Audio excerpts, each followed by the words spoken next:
welcome to Tome of Uselessness. I'm Devon. I'm Dan. And today, we have a very special bonus episode for you. Ooh, bonus episode. In standing with our very important and significant tradition, we are talking about the Princess Switch 3. Yeah. In keeping with tradition, I have seen it and Dan has not, and now I'm going to tell him all about it. Yeah, I have no idea. I just recall because we have talked about the first two installments. Yeah, and this time I wrote down all their names. Perfect. Yes. So let's do a quick recap in case you are not familiar with the Princess Switch lore. And I guess just before you get going, these are on Netflix, if I recall? Correct. Netflix starring Vanessa Hudgens.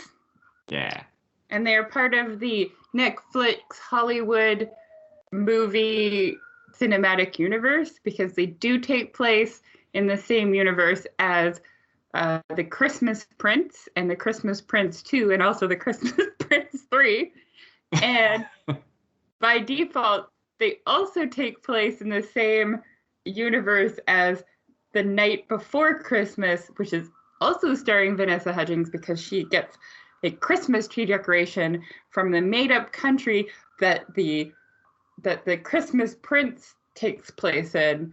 So, by that logic, they're all in the same universe, which means there's a fourth potential princess, but I don't think they'll add her to the mix. But yeah. Yeah, because that was literally what I was going to say. I was like, wait, does that mean she's a potential relative of them?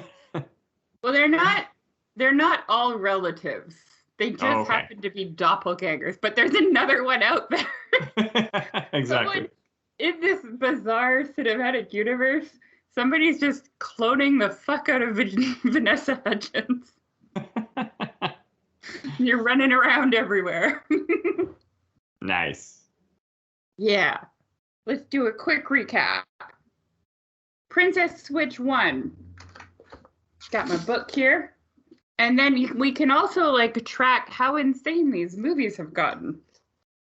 So in the first Princess Switch, Stacy, who's American and not a princess, goes to Belgravia for a baking competition where she finds out she looks exactly like the Duchess Margaret, who's supposed to marry the Prince of Belgravia, and they decide to switch places because, I don't know, reasons? It's fun. Because it's fun.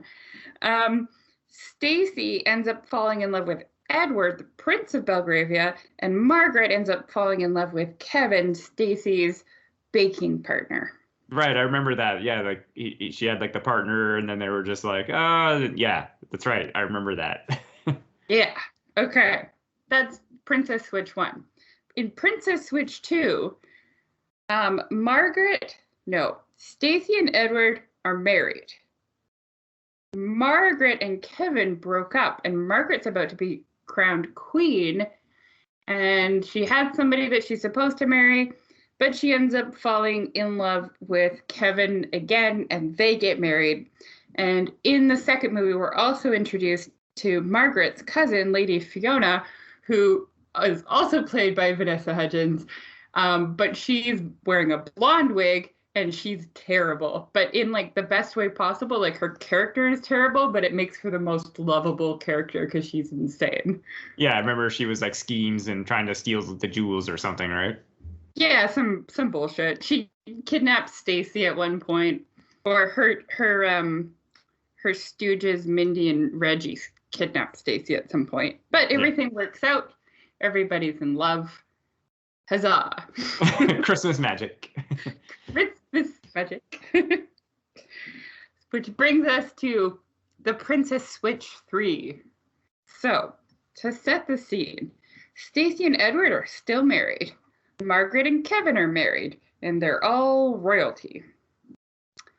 There's going to be a big Christmas party on Christmas Eve where diplomats from all over Europe are going to show up, and it has to be the best Christmas party ever, because if there's not, I assume World War III is going to happen. Sure.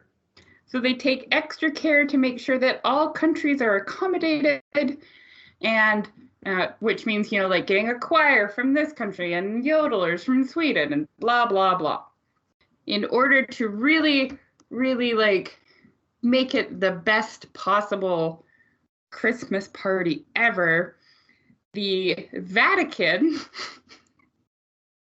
because, you got to have the Vatican in there, has lent them the Star of Peace, which is a gold and bejeweled monstrosity that's supposed to go on the top of their Christmas tree.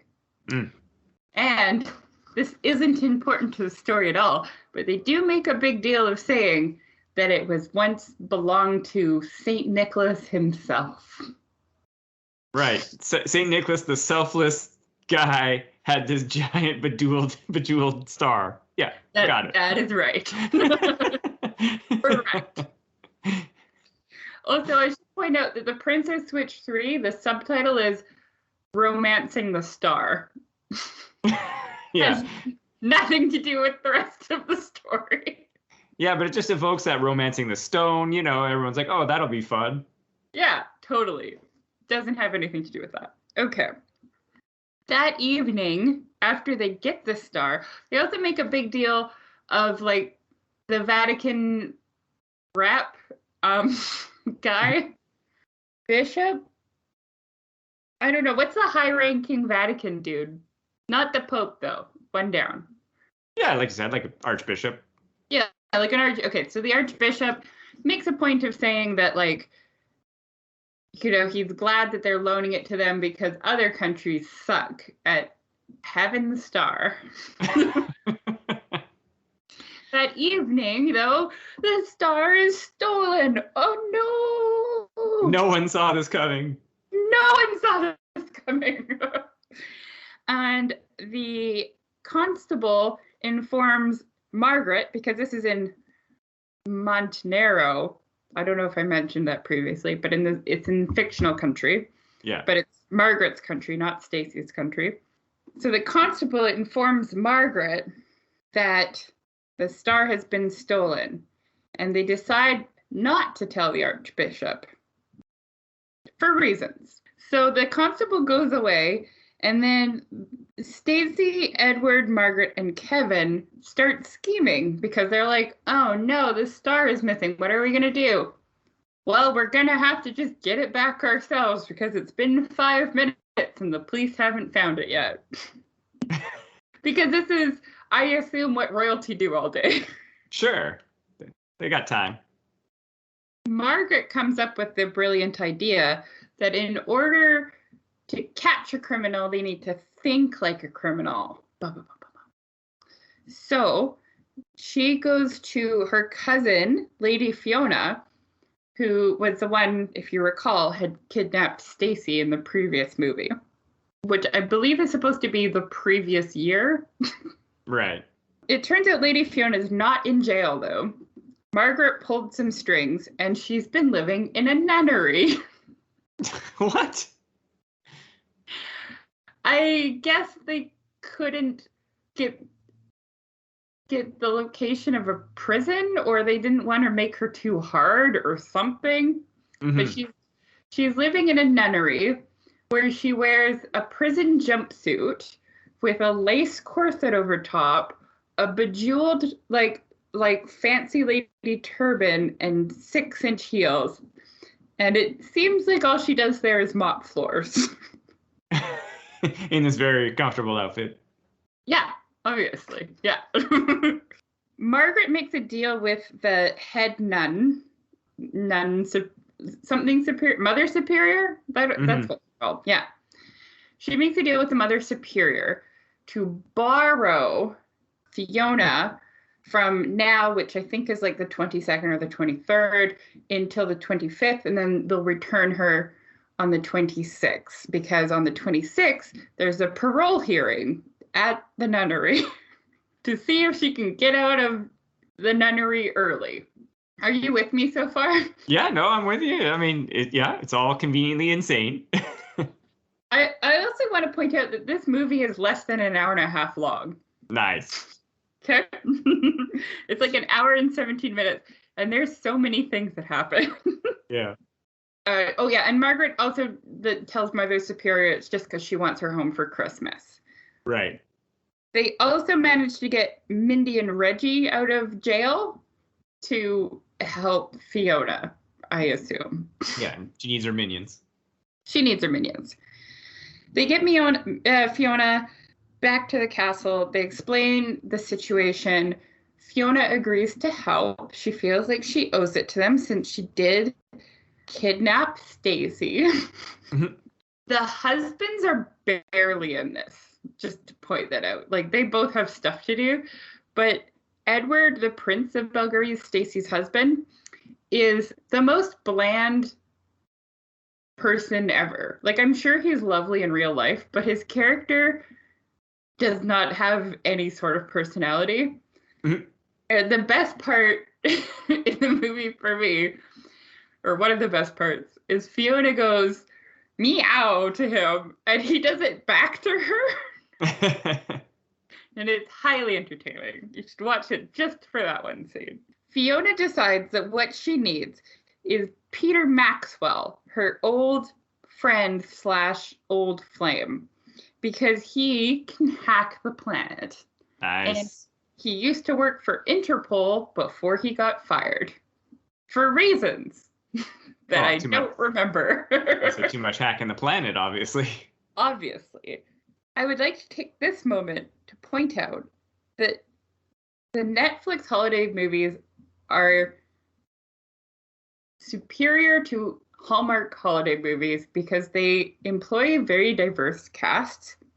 So, like, Edward is white, Kevin is black, and Peter is Asian. And you almost never see lead Asian males in romantic comedies that are made in North America. So I do want to give credit where credit is due.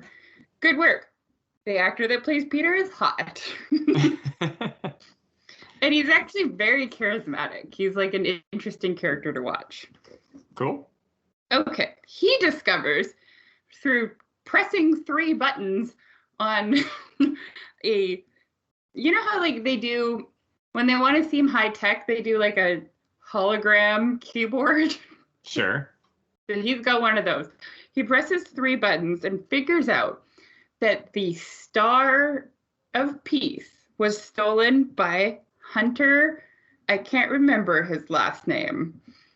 He is a billionaire hotel mogul who steals art for shits and giggles. Well, yeah. He also happens to be somebody that was pursuing Fiona at one point.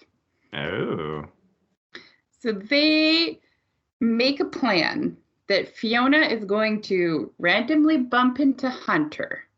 And then that will make him invite her to his holiday party where she will then sneak off with Peter to steal the star back. Flawless. Yeah. Well, and this guy, billionaire mogul guy, was just like in the town, like visiting the castle, or was he part of something earlier? No, this is the first we hear about him. Oh, okay. Yeah. Yeah. Listen, it doesn't need to make sense. Sure. So but I'm picturing like a Night Fox situation, kind of like from Ocean's 12-13, where he's just like bored billionaire. Oh, see, that is too clever for this. Oh. Sorry. I think he just likes art, so he just steals art a bunch. Right. Yeah. Just, sorry, just to derail a little bit for a moment, but is Netflix just writing heist movies? Because isn't that Gal Gadot, Ryan Reynolds, rock movie, like art thief heist movie? Oh, I think you're right. I haven't seen it yet, but I think you're right. Yeah. Anyway, I guess it's they had a pile of heist scripts. Sure. And one of them, they're like, we can tweak this so that it's a Ryan Reynolds movie. And then another one, they're like, we can tweak this so it's a Princess Switch movie. Yeah. Yeah, where's the switching? I haven't heard the switching yet. Oh, we're getting to the switching. Okay, cool. Okay. They try to run into him once and it doesn't work out. And then they run into him at a bar, or Fiona runs into Hunter on purpose. Mm-hmm. It's his bar. It's at his hotel. And she makes it seem like she wants to sell her estate to him to become a boutique hotel. And he flirts with her. And then he's like, come to my party. So she's like, yes. So then we go back to the castle and we do some thieving preparation, which includes a scene that is too long in an hour and 17-minute movie where everything happens. We have an extended scene where they do some Catherine Zeta-Jones in Entrapment-esque laser avoidance. Awesome. Yeah. But these are green lasers instead of red ones. The plan, they talk and they figure out the plan. And the plan is that Margaret is going to pretend to be Fiona and go as Hunter's date while Peter and Fiona break into the stolen art safe he has in his office. Sure, art area. The art vault. Yeah. To steal back the Star of Peace. And while that's going on, Mindy, stooge number 1, is going to sit at a laptop for no reason at all. And Reggie is going to drive the getaway van. Everybody has they're all set up.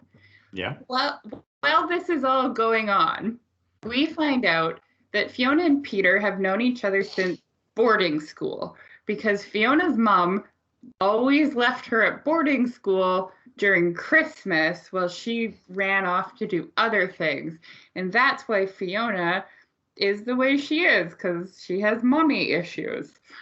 And that Peter's been her best friend, and then they go ice skating in a Christmas village for some reason, and they almost kiss, and then they don't. That's going on. This is before the Heist Shenanigans? Yes. Oh, okay. Remember, this is supposed to take place over like 2 or 3 days. Okay, yeah, that's fair. That's fair. Yeah. Okay. So then they go to the party. Margaret, again, credit where credit is due. The dress that they wear to the party is beautiful. Nice. So she shows up and finds Hunter and is distracting him, and he also gives her a diamond bracelet. She dances the tango with him to avoid sleeping with him. That's what's going on with Margaret pretending to be Fiona and Hunter. And while that's happening, Fiona and Peter are breaking into the safe to steal back the Star of Peace. And while that's happening, Stacy gets a call from Mother Superior and finds out that the probation meeting has been pushed to that evening in like 2 hours. Oh gosh. So Stacy dresses up like Fiona in her jumpsuit, lace corset, sparkly turban, and 6-inch heels to go to the meeting thing. Edward comes with her to act as a character witness to say that she's changed and become a better person. Yeah. The shit hits the fan. The Star of Peace is on an Indiana Jones type trip where, like, if it gets taken off, the alarms go off. And yeah, they didn't. Sorry. Oh, sorry. What were you going to say? I would say that's like a pressure plate type trap. Yes, it's on a pressure plate. And they didn't know this, and so they set off the pressure plate, and then she tries to fix it by putting wire cutters there instead. But whatever. Peter is like, I'm going to do pawn sacrifice. You get the star back to your cousin so that we don't have World War III. And he hands her the bag. And she leaves. And while this is happening, as soon as the alarms go off, Mindy books it out to the van. The van almost drives away without Fiona, but she makes it just in time. And they leave Peter, who escapes through an air vent, leaving his business card, which is Peter Maxwell Security, for Hunter to find. While that is happening, Margaret attempts to distract Hunter by kissing him. And it doesn't really work. And he sure. And then she goes to leave after he's left. She almost forgets her cloak. But then the old man that might be Santa, that somehow shows up in the other two Princess Switch movies, also is there with her cloak and gives it to her as she leaves. Because you have to have Santa in your movie. Well, yeah, it's a Christmas movie. Obviously. They all get back to the castle, find out that Peter switched the bags, and the bag is actually empty. Oh, snap. Also, Stacy and Edward make it so that Fiona is a free person now. She doesn't have to go back to the nunnery. Yay! Success in one area. Huzzah! Find out that he switched the bags. Fiona, Mindy, and Reggie are going to take off to go to a tropical island for Christmas. On their way, she gets a message from Peter to say to meet at the boarding school. She goes to the boarding school.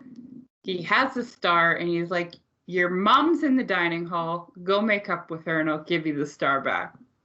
And she's like, fuck you. You're a fucking asshole, which is the correct response. And so he just gives her the star, and he leaves all upset and says, I don't know, something mean because she cries. And then she goes and talks to her mom. She yells at her mom for being a bitch. Her mom's like, your dad was abusive. I had to leave, and I wanted you to be safe, so I sent you to boarding school. And she's like, that's bullshit. You could have told me. And she's like, I'm sorry. Fiona leaves, but as she gets to the car, she changes her mind, go back, makes up with her mom. Her and her mom get back to the castle just as Stacy and Margaret are going to tell the Archbishop and the constable what happened. Stacy and Mom show up with the star and save the day so the party can happen. Cut to the party. Wait, before you cut to party, she was going to leave on a tropical vacation even though there was like a diplomatic incident and a dude she knew had the star? Yes. Okay. Like they weren't going to investigate that? I think they were just going to let him get away with it. Oh, okay. I'm not sure what their fault, because it doesn't matter when the movie moves this quickly. This is a lot of things that have happened in an hour. Sure, but I was just like, it's like, hey, our buddy did a double cross. We should track him down. She's like, no, I'm going on vacation. Yeah, basically. Okay. That's what I thought you said, but I wasn't sure. So, okay, cut to the party. It's perfect. All of the countries are good. The star is on the tree. The Vatican dude's like, this is the dopest party ever. It's so lit. He doesn't actually say that. I improvised that, but it's implied. Yes. And then Fiona's with her mom. And then her mom walks off, and then she's like, oh, I'm all alone. Sad, sad, sad. But also happy, happy, happy because I have family again. But sad, sad, sad. I'm alone. And then Peter shows up in a tuxedo and they kiss. Roll credits!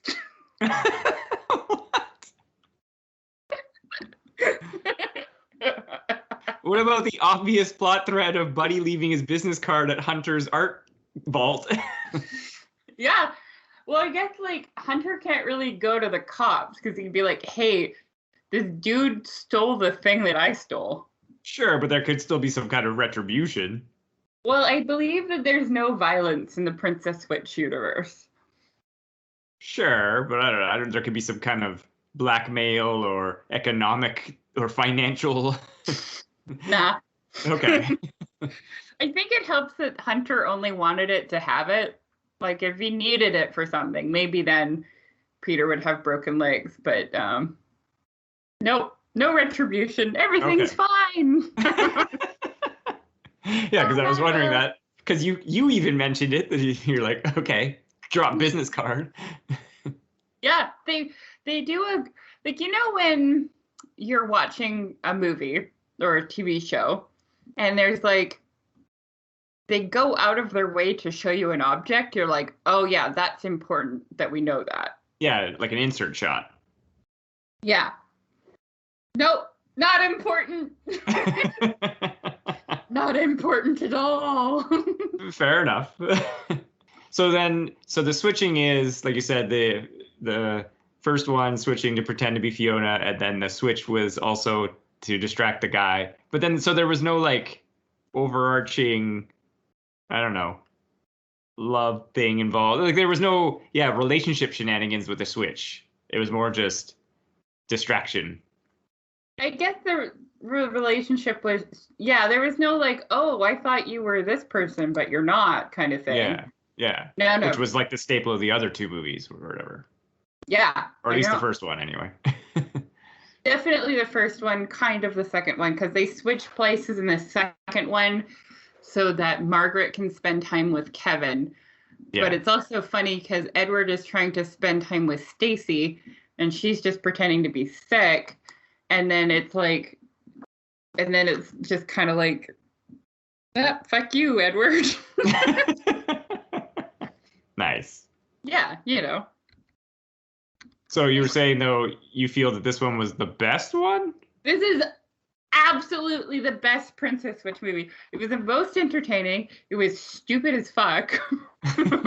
And the lead guy was the most charismatic, in my opinion. Yeah. And also, like, Fiona is such a bizarre character. Yeah. Like, she's just, like, she's so strange. Like, the way she talks and everything, and, like, she's always hitting on the other two's husbands, like, constantly. And she's always, like, dressed to go to, like, a club, like, regardless of what they're doing. Well, yeah. And also, I was reading an interview. Vanessa Hudgens specifically agreed to do a third Princess Switch movie if it was Fiona centered. Like, that was the only way she'd do it, because that was the most fun she had playing the characters. Yeah. And you could tell because the rest of them are barely in the fucking movie. Sure, fair enough. The only time they really get, like, screen time is when they're pretending to be Fiona. So that works entirely then, yeah. Yeah, it was great. It was the best Princess Switch. And if people disagree, they can fight me. Whoa. Taking a stance on the Princess Switch. That's right. That's my hot take. Princess Switch 3 was the superior Princess Switch movie. A lot happens in an hour and 17 minutes. Sure. I mean, that's fine. It just, like, you can have your streamlined plot and this is what's going to happen. But, kind of insane with some of the extra shenanigans to get the three of them in a situation, I guess. Yeah, it's also interesting that you have this much story going on and there's still, like, a fair amount of filler. Like, there's still a fair amount of, like, Margaret practicing to walk, like, the same way Fiona does, or Margaret learning how to tango the way Fiona does, or, like, outfit changes. Yeah, but that's all the fun stuff, Oh, I know it's all the fun stuff. If the movie was a little bit, like it's a breakneck speed movie, a lot happens. Like, if there was more space for the mom stuff, I probably would have cared more, but I'm like, why is the mom stuff even in here? Just take that out and add more switching. Yeah. Yeah, so it does make it hard to make, like, an emotional connection with the movie when everything is moving so quickly and everything is always silly 100% of the time. Do you think you'll watch it? Have I enticed you to watch the Princess Switch trilogy? Unfortunately, I think I will give these a pass, but they sound like some insanity. There's no doubt about it. Some good quality. I mean, it sounds interesting that it's like, because I think, like you were saying, that there's these other, that like Netflix is in that area of like, yeah, these Hallmark type rom-coms, I guess. And I get, they must do well for them because they keep making them. So. Yeah, I mean, I watched another, I haven't watched like all of them, obviously, but one day I will. Like I watched another one, which was like, did I talk about it on the show? I don't remember. The Kelsey Grammer one, The Return of Father Christmas. I want to say a little bit, but maybe it was like in a thing, like, things we liked type segment. Oh, yeah. So that movie's got like Kelsey Grammer, John Cleese, and Elizabeth Hurley in it. Wow. Yeah. Like it's an insane cast for one of these kinds of movies. And it is equally as stupid as any other one. I am looking forward, though. I'm going to watch A Castle for Christmas at some point, which came out this year. And it's starring Carrie Ellis. It's not Ellis, but it's like L, because there's a W, right? Yeah. Carrie Ellis, isn't it? Yeah. Yeah, it's starring him and Brooke Shields. Interesting. And basically, she is avoiding paparazzi in America and goes to Scotland. And he's a lord with a castle, and I guess they fall in love. But he's grumpy. Nice. He's a grumpy lord. And then so I'm like, yeah, I'm down for that. Let's watch A Castle for Christmas. I don't know how competent it's going to be, and it will probably be less insane than this movie. But you never know. Maybe it'll be more insane. Sure. I mean, yeah, like I think like we were talking about before, it's so many stories and etc. that it's like coming up with a plausible premise becomes more difficult. Yeah. Especially like I was saying with like a Switch type scenario movie, like the first ones always make sense. You're like, okay, yeah, you do a swap, cool. But then it's when you add a third person, and then it's just like, okay, now it's just getting crazy. Yeah, it's like, oh, it was silly before, and now it's insane. Yeah. Like how does a parole hearing get moved up 4 days and you get 2 hours warning? Like, come on. I guess because she was supposed to just stay at the nunnery. Right. Forever. It was really funny, though, at the end of the movie, while the credits are playing, they're playing, like, shots of the actors just dancing on set and, like, goofing around. In a bunch of the shots, you see all the, like, Vanessa Hudgens doubles, I guess, that they used. Oh, yeah, that's awesome. Yeah, so that's kind of fun to watch. But yeah, I don't know. Overall, best Princess Switch movie yet. And so far, it is like your top trilogy that they've done in this kind of vein. Yeah, I want to say that I prefer it to the Christmas Prince trilogy. Right. Because Fiona and her stooges are really bizarre characters. And they're really interesting. Yeah, and I prefer it to the Night Before Christmas too. Didn't I make you watch that one? Yeah, I think we did that on an episode. Yeah, I think we did an episode about it. Yeah. So like, yeah, I preferred it to that. That one was kind of boring. Sure. That one was the one where the kid randomly like falls in the ice, right? Yes. Yeah. Good times.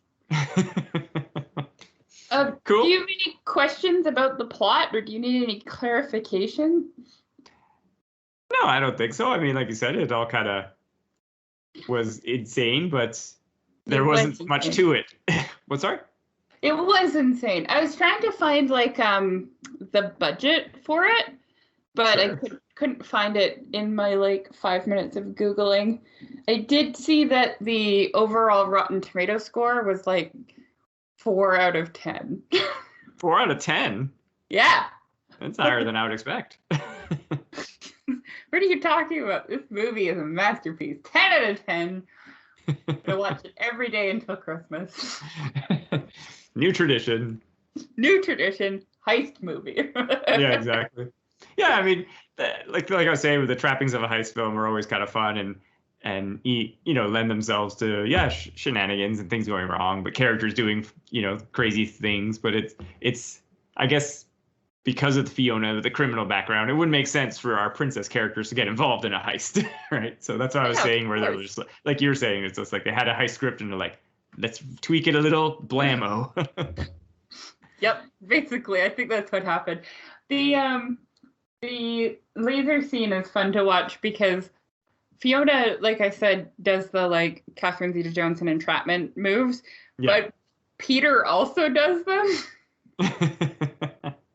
Which is great. Sure. Like you said, a little more equal opportunity. That's right. I don't know. That's it. That's all I got on that. Shorter episode this time. No, that's fine. I mean, like I said, I think we're only talking about one where I think maybe last time we spoke about both of them. I think so too. Yeah. But did you see anything in your interviews, like was Vanessa Hudgens potentially keen to do another? Or from what I read, it seems like this might be the end of the Princess Switch times.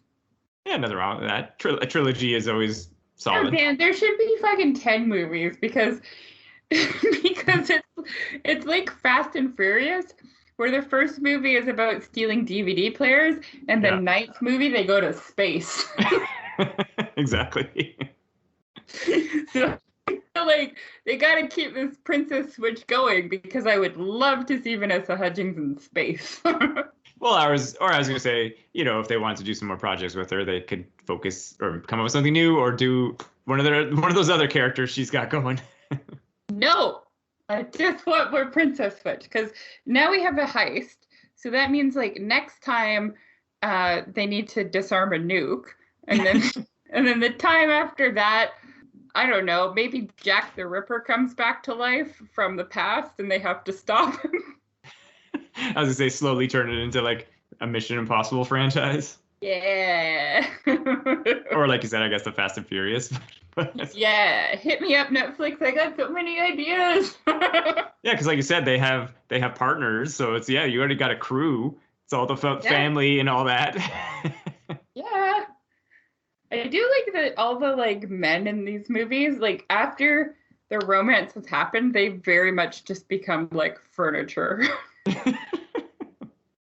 Like they're there, but they're not doing anything. It's good times. I think I'll wrap it up before I give away all my secrets. Sure. I gotta get a paycheck from Netflix if they want my good ideas. Well, I mean, we come up with some good gold here once in a while. It's true. I think all my ideas are fantastic.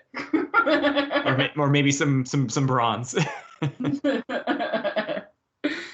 Yeah. If you liked this episode, please share it with everybody that you look like in your life. Make your doppelgangers listen to it.